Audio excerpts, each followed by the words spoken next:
Hey guys, gonna wing another one here. Here's the latest MLSO run, Mauna Loa Solar Observatory. I got it slowed down as much as I can. It's not been sanitized yet. You can see all the stuff flying around. There's one of those big planet concentric circles that show up better once they sanitize it.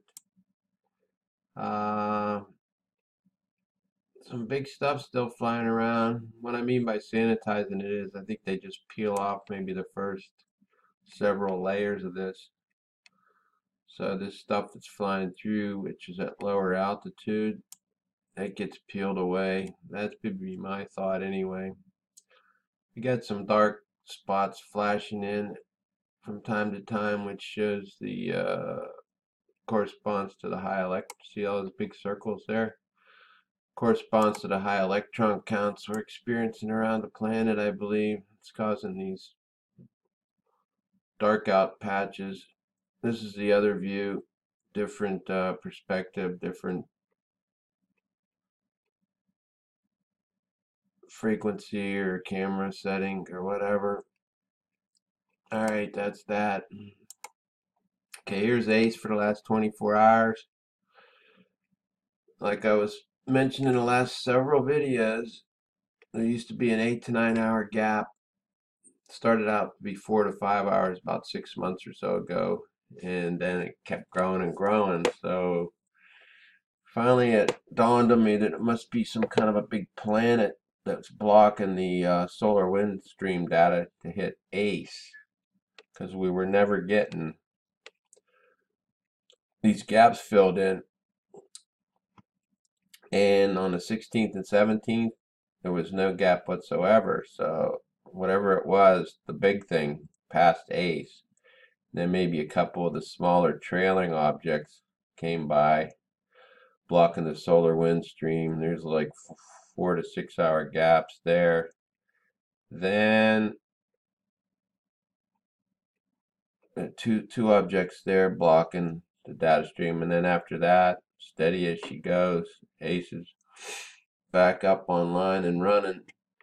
And whatever it was blocking that data stream for 6 months minimum, because that's just when I first discovered it. Could have been happening before that passed. Okay, what I mean by okay, now Discover, they're back online again, which is crazy, but it still fits in with my hypothesis. So this is today. Look at this. We got a 12, almost 12 and a half hour gap here. 12 hours and 12 hour and 18 minutes at least. That's for today.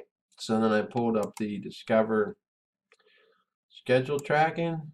So what I think they're doing, because then I could see that there's like hardly any data being delivered from the satellite to these Earth tracking stations. And this is all today. So I pulled up the 7 day run. So apparently once this big object passes, and it has to be between Discover and Earth, which is blocking the ability of the Discover satellite to relay all the data that's collected down to these Earth tracking stations. But now, as you can see, the last 7 days on Discover, all the data is up. So once this object gets past wherever it's at, then the Discover can download the data to these tracking stations. But right now, in this case, this 12-hour gap here, it wasn't able to do so. See what I'm talking about? So anyway, that still fits nicely in with my theory. Now here's the RAM slider for today, the Himawari. Natural color, 60 images. Well, that's not that important, but if you want to go in and set it up, that's what you want to do. Put it on natural color. But I don't want to waste too much time explaining that all the time. So here we go. We got the light beam showing up. It's looking more blue, which I mentioned yesterday. And you can see it sliding through. Same time, same station, around 11 p.m. Melbourne time. So like I did this morning, I pulled up some of those earlier runs when I first discovered this thing on GOES, and it clearly showed that this planet has moved relative to the satellite. And same deal here with the one on Himawari, because here's the, and I'll just put it on full screen for a minute here. This is the run on the 19th. I had titled the video "The Money Shots." And as you can see, the pixelation had to be drawn way up here. And now,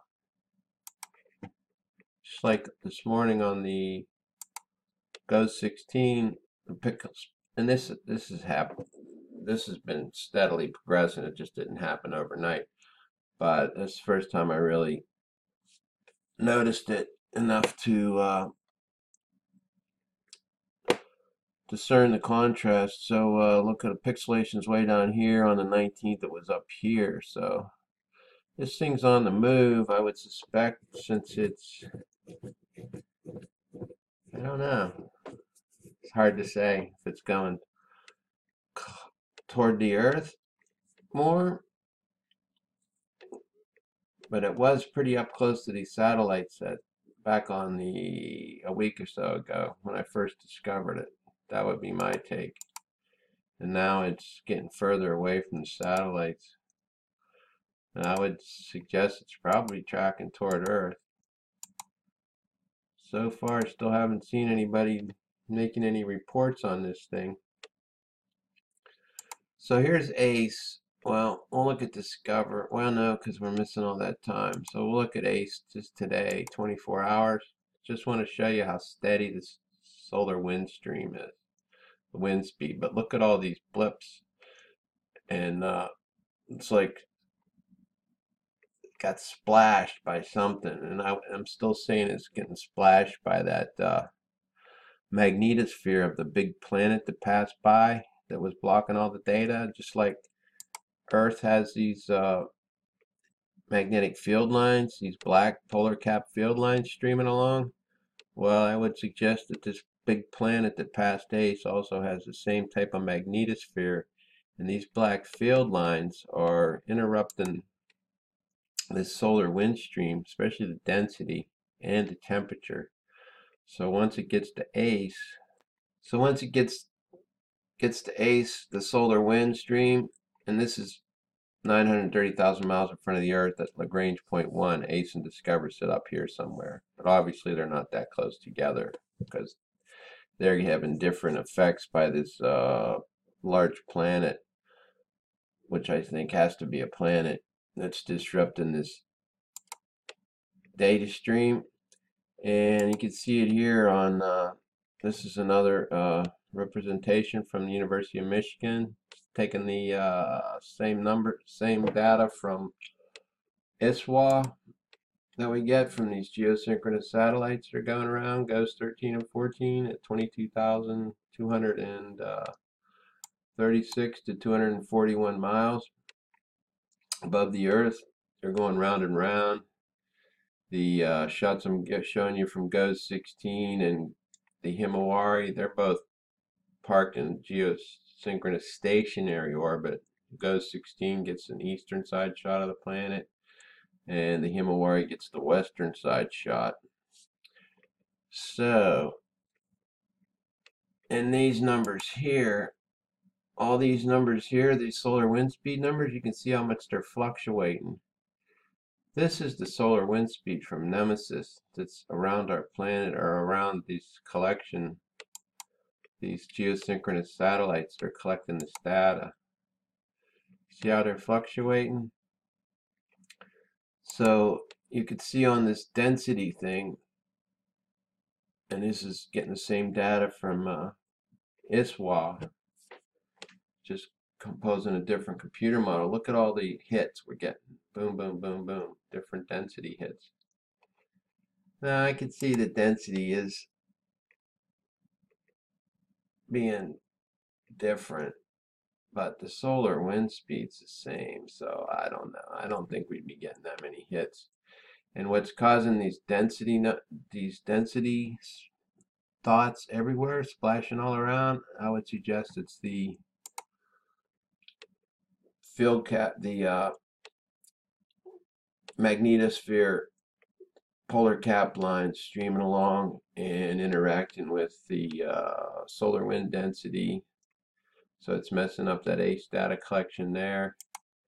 And then also when it makes a connect with Earth, one of the magnetic field lines, it maybe slings it our way. And that's why we're getting these spikes in solar wind that's coming through all the time. Well, that's my take on that. So let's just play through real quick for a minute. See the polar cap, the black lines, they're having to close in order to garner some strength from the planet in order to buck up and expel all this plasma energy. So when they go red like that, that's highly abnormal. It's not supposed to happen.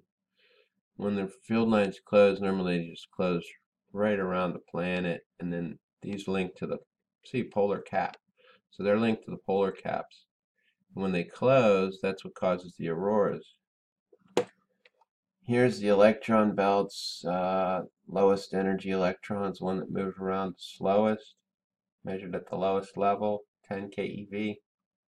You can see the planet's being bathed in electrons, even at the low energy level.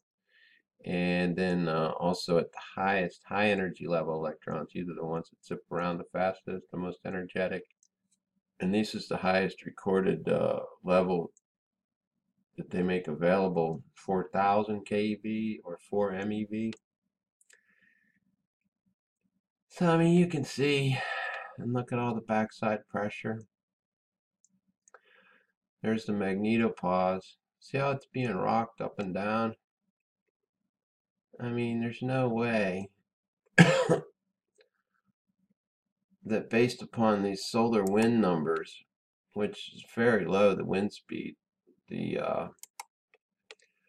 average is 400 to 700 kilometers per second. It's down below 400. Barely got above 350. Density numbers, you can't see them on there. But on Discover, well, the density numbers are fairly high. So the normal is 4 to 6.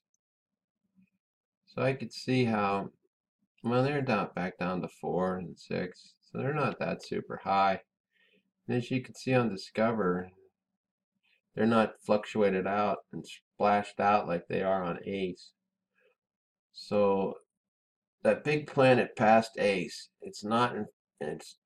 it's past the L1 Lagrange point. There's no doubt in my mind. It's still affecting ACE though with the magnetosphere and its solar data collection. It's not affecting Discover's solar data collection. So Discover and ACE are far enough apart. But it slipped in between Discover for certain periods of the day and Discover's, it's big enough that it's blocking the ability of Discover satellite to relay its data stream back to the Earth tracking stations. You get me? That's the best way I can describe it. I put my theory in the comment section. You can check it out, and